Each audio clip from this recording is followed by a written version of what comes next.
I'm Scott. You can call me Scott, Dr. Scott, however you want. I am a doctor for both adults and children at Settlement Health, which is in East Harlem on 106th and 3rd. So today we're going to be talking mostly about vaccines and what is going on with vaccine updates for COVID and RSV. One of the questions I get a lot is like, why won't COVID go away? What's going on? Why do we keep seeing COVID? Why do we keep having to get vaccines? This is a picture of what the virus of COVID looks like on a microscopic level. So if you zoomed in really close, this is what COVID would look like. So it's a circular sphere and it has RNA or DNA information, genetic information inside of the virus.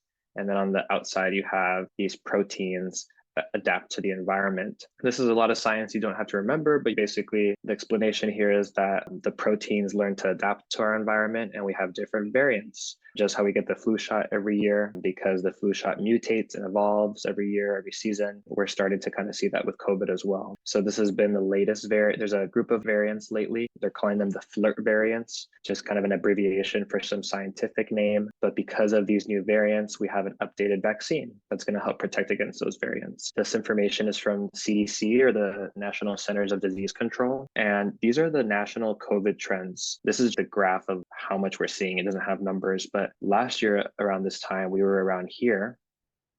And as you can see, we're way higher, actually. There are a lot more COVID cases right now nationally, or people testing positive for COVID test positivity, than we were seeing at this time last year. And actually this summer, we saw a huge spike in cases. From like May to July, we saw a huge spike in cases. It looks like it's starting to go down a little bit, but it's still pretty high. So even though we're starting to see a little bit less, it is very high, and it is definitely worth it to get your COVID vaccine and to take some precautions. This graph is showing emergency visits, which also peaked a little bit this summer.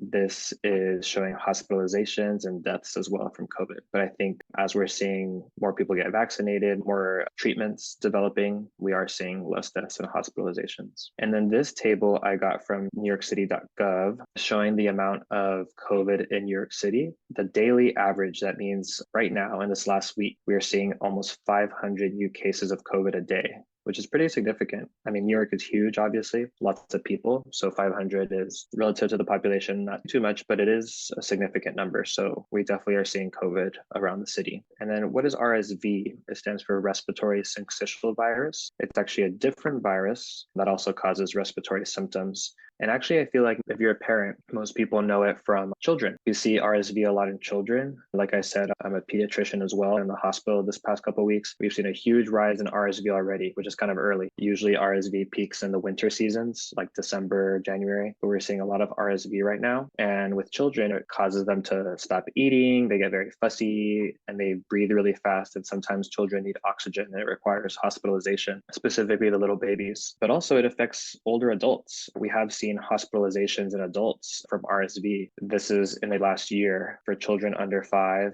we saw this many children hospitalized with RSV. But actually, if you look here, we saw even more adults over 65 hospitalized with RSV. So we're learning more and more that RSV is also affecting our elderly population. But the symptoms are very non-specific, as we say. Runny nose, sore throat, cough, headache, tiredness. It looks like a cold, but it could be RSV. So this is a helpful chart, I think, just kind of comparing the symptoms. So how are they different? How do I know I have one or the other? RSV and COVID both have cough, sore throat, can cause runny nose, some fevers. Some of the differences in COVID can cause like gastro symptoms, stomach issues like diarrhea, vomiting as well, sometimes rashes, and you can lose your sense of taste or smell. And then RSV, we are seeing a little bit more of like wheezing, especially in the little ones, and sneezing. This is not 100% accurate, but these are kind of some ways to distinguish them. Really, the only way to know for sure if you have one or the other is through a viral test, which is usually a swab in the nose. But then I think this is kind of helpful. With RSV, you might start feeling symptoms 2 to 6 days after infection. And then COVID, sometimes like even later, 5 days after infection, but COVID can last a lot longer. And this is from New York Presbyterian Hospital. So what to do about it? What are we going to do? So before we talk about vaccines, how to prevent these viruses. So especially as we get into the winter months, it's very important to try to do some of these and try to reduce your risk of the viruses. So hand hygiene, making sure you wash your hands, especially if you work in a service industry, for example, or if you work with a lot of children, making sure you wash your hands. I think a lot of the reason we've been seeing a lot of RSV and children getting hospitalized lately is because school just started. So all the kids are sharing the germs. Social social distancing, which I think we heard a lot about during the pandemic. So just kind of making sure you keep your space when able. We do recommend medical grade masks. So these are the kind of the examples that I'm talking about, the most effective against COVID, N95 and K95s. So these are ones that I've seen you can buy pretty much in like convenience stores, bodegas, or even the pharmacies. But if you just have like these more basic masks, like the cloth or the blue ones, you can also double up. That's kind of equally as effective, but you have to use both. Smoking and pollution, we know, can weaken your lungs and cause a higher risk for COVID or RSV. And then ultimately just kind of maintaining your chronic diseases and conditions. So a lot of the kids that are ending up in the hospital have asthma. So they get a virus and then the virus triggers their asthma. And then that's what puts them in the hospital. But adults as well, adults with asthma, other lung diseases, other chronic diseases like diabetes or autoimmune diseases like thyroid diseases. These are all things to definitely have under control and to take care of to avoid getting sicker from the virus. So the big thing to talk about today is the COVID vaccine update. So actually they just came out with new boosters. You're probably thinking, I just got my COVID vaccine, or didn't I just get a booster or something? Well, there's a new booster this season, and this is supposed to be effective against the new variants. So there's 3 companies that put out vaccines, and I'll go through them. So most of us have heard of Pfizer and Moderna. Those were like the big ones during the pandemic. And now these new boosters from Pfizer and Moderna, they're for anyone 6 months of age and older. So even if a baby is 6 months old, they are able to get one of these vaccines. There are no restrictions. Everyone should get these vaccines, whether you have gotten vaccinated before or not. It's definitely effective no matter at what stage of vaccination you're at. If you have recently gotten the booster, so let's just say you went to your doctor or the pharmacy back in May, you should wait at least 2 to 4 months since your last COVID shot. Still get the vaccine, still get the update, but I would wait at least 2 to 4 months. That's the recommendation. And then if you have a child, like a young infant or a child that has not been vaccinated against COVID, or an adult who has not been vaccinated against COVID, the recommendation is 3 doses of Pfizer or 2 doses of Moderna to get fully covered, to have that protection from COVID as well. These are the recommendations for the new Pfizers and Modernas. Basically, long story short, everyone should get them. They'll help protect against these new variants. There's also one called Novavax, a different company, which came out a couple years ago. This one is only recommended for 12 years and older. So if you go to the pharmacy or your doctor and they only have Novavax, they should tell you this, but it's only for kids 12 years and adults who are older. You only need 1 booster if you've been previously vaccinated, again, over 2 months. So give that 2-month space between the vaccines. And if you have never been vaccinated with Novavax, you only need 2 shots. So like Moderna, 2 shots, but Pfizer, you need 3. So a little bit of variation. It's hard to say which clinics and which pharmacies are carrying each one. There's no difference. They're all very effective. I recommend any of them. Just talk to your doctor to see what's available. I just want to kind of talk about long COVID. It's just really important to review. Long COVID is basically like long-term symptoms that people are experiencing after a COVID infection. A lot of you may have heard or know someone who has had these symptoms, or even yourself. And long COVID can have many different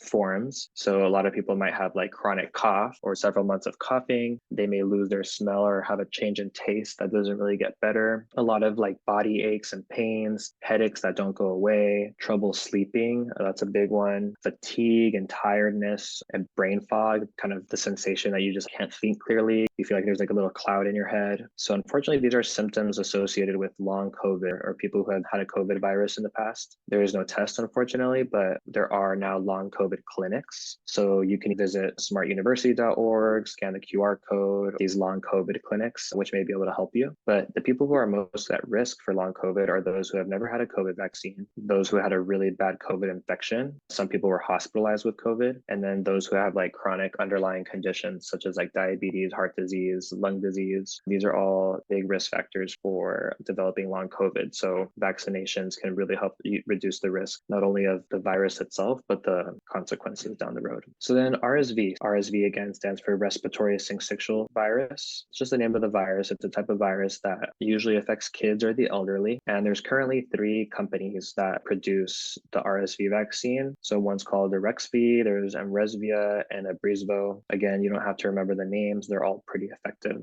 Who should be getting these vaccines? If you're over the age of 75, or if you're 75 65 and older, every adult should get it. Then adults who are over the age of 60, the recommendation is you probably should get it. And it's not a bad idea if you want to get it, but especially those who are higher risk for having a bad infection. So again, chronic disease, weakened immune systems, or if you're living in crowded spaces like nursing homes, some people live in shelters. These are all reasons why you might want to get the RSV vaccine as well. If you're over the age of 60 and you're unsure, you can talk to your doctor about that, but it wouldn't hurt. Babies and pregnant mothers also can get vaccinated against RSV. There is not really good recommendations right now of how frequently we should be getting the RSV vaccine. From what I've seen, it looks like the vaccine can help protect you for about 2 years. It might not be like a yearly vaccine like the flu just yet. You might want to ask your doctor about that if you've recently been vaccinated for RSV. This is just another chart from the CDC talking about the RSV vaccines, who should get it, and how does it protect you. So adults, again, 60 and over, you probably should get the vaccine. Any of those brands that I mentioned is appropriate, but you'll want to talk to your doctor first. Again, usually those with higher risks, but it never hurts, especially if you maybe work in healthcare or deal with a lot of people, live in a crowded area.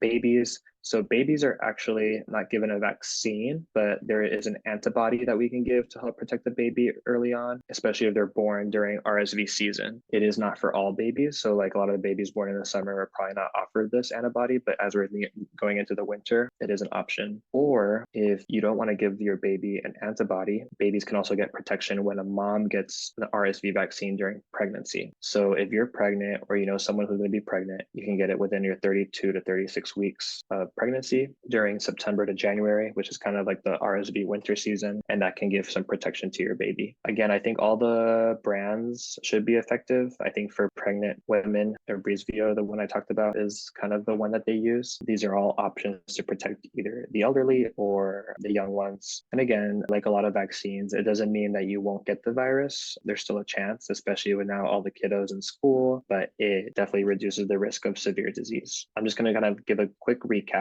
COVID. The new booster is available. It's brand new. It's approved by the FDA and the CDC, and it's basically for everyone. So if you are 6 months or older, definitely recommend this vaccine. If you've never been vaccinated for COVID, it's not too late. The benefits do outweigh the risks of the vaccine. It helps protect you against long COVID, which we're seeing more and more. So again, if you're not vaccinated, you can do 2 doses of the Moderna or 3 doses of the Pfizer. Flu shots are now available as well. Like every year, the flu shot comes out, and flu shots are available too. So you can go get both COVID, flu, RSV, only 1 shot if you are above the age of 60. And again, we talked about high risk, those who are older in age, have pre-existing conditions. I forgot to mention HIV and cancer. Those are big ones. Definitely why you should get vaccinated. And then pneumonia, there is a pneumonia vaccine as well that's recommended for older age, but recommend you to talk to your doctor about that. But these are kind of the big updates for this current season. And then where to get vaccines. The new vaccines are rolling out as we speak. So not every single place has them yet, but most pharmacies have them now. And they do accept walk-ins. So if you have a pharmacy by you, I would just show up and ask if you can get a COVID and flu vaccine. They are giving appointments for then and there. You don't need a referral from your doctor. New York City Health and Hospitals does have a hotline that you can call that they do COVID testing, vaccines, as well as treatment for COVID. Here's the number for that, 1-844-NYC for NYC.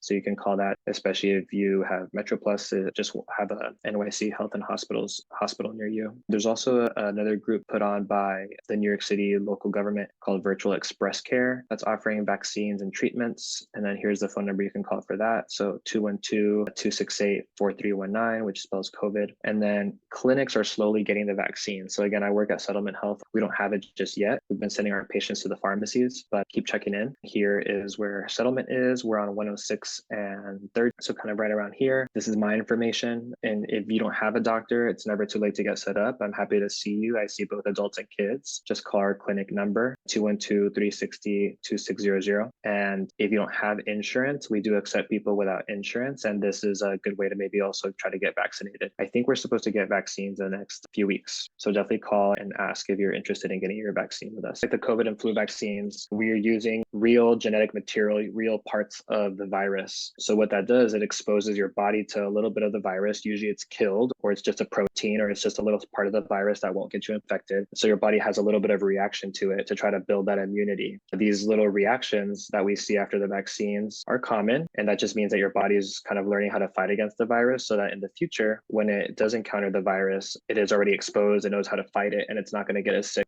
as if you had not been vaccinated. Very common in the first day after getting vaccines to feel a little like body aches, to feel fevers, to feel a little soreness where you got the vaccine, even maybe a little bit of a rash. That's all common, but reasons to maybe go to the doctor or go to the emergency room or an urgent care is if you start feeling sick for more than 1 or 2 days. If you're having fevers for more than 1 or 2 days, that's not common after vaccines. If you start having an allergic reaction, so if you start having rashes all over your body, having difficulty breathing, or even like significant swelling on your face, those are reasons to go to the emergency room. You might be having an allergic reaction. And then there are very rare cases of severe reactions to the vaccines, but we really don't see them that often. So again, those are typically kind of what to expect. It's the same for all the vaccines. Typically feel a little icky for one day, but it should go away, and the benefits do outweigh the risks. As we say all the time, that can be unpleasant, but it's so much better than getting serious symptoms of the illness itself. I will take that any day,